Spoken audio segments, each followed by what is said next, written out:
कैलासवासी संतोष देशमुखांना मी श्रद्धांजली अर्पण करतो। आम्ही सगळे आमदार पूर्णपणे बीड जिल्ह्याच्या जनतेशी सोबत आहोत। तुम्हाला माहित असेल आम्ही विधानसभेतही आवाज उठवलाय, विधानसभेच्या बाहेरही आवाज उठवतोय, रस्त्यावरही आलोय, रस्त्यावरही येणार आहे। काही काळजी करू नका, आम्ही तुमच्या सोबत आहोत। ज्या पद्धतीनं संतोषला मारलं गेलं, महाराष्ट्राच्या इतिहासामध्ये इतकी क्रूरता आजपर्यंत कधी ऐकायला वाचायलाही मिळाली नाही।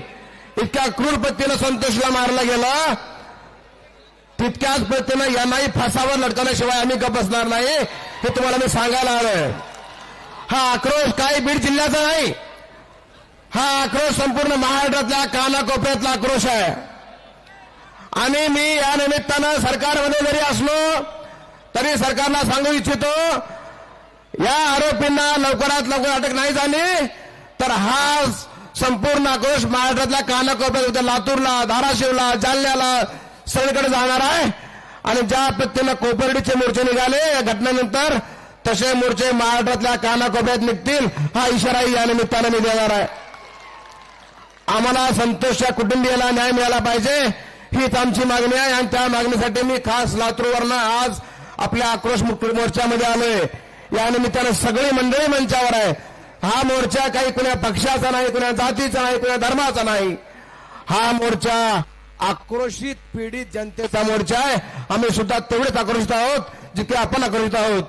म्हणून या निमित्तानं एवढंच सांगेन, 2-3 मिनिटाचा वेळ आम्हाला दिलेला आहे।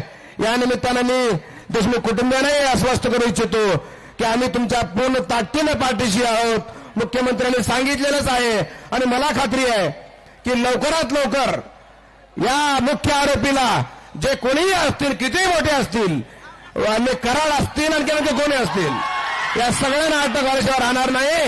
आणि यांना अटक नाही झाली तर असा मोर्चा पुन्हा लातूरलाही होईल, पुन्हा बहादूरलाही होईल, हे आश्वासन तुम्हाला या निवेदन देतो। आणि सगळ्यांनी आणि या निमित्तानं सरकारने या मोर्चाची दखल घ्यावी एवढं निमंत्रण देतो, विनंती करतो। थांबतो। जय हिंद, जय महाराष्ट्र, जय जीवराय।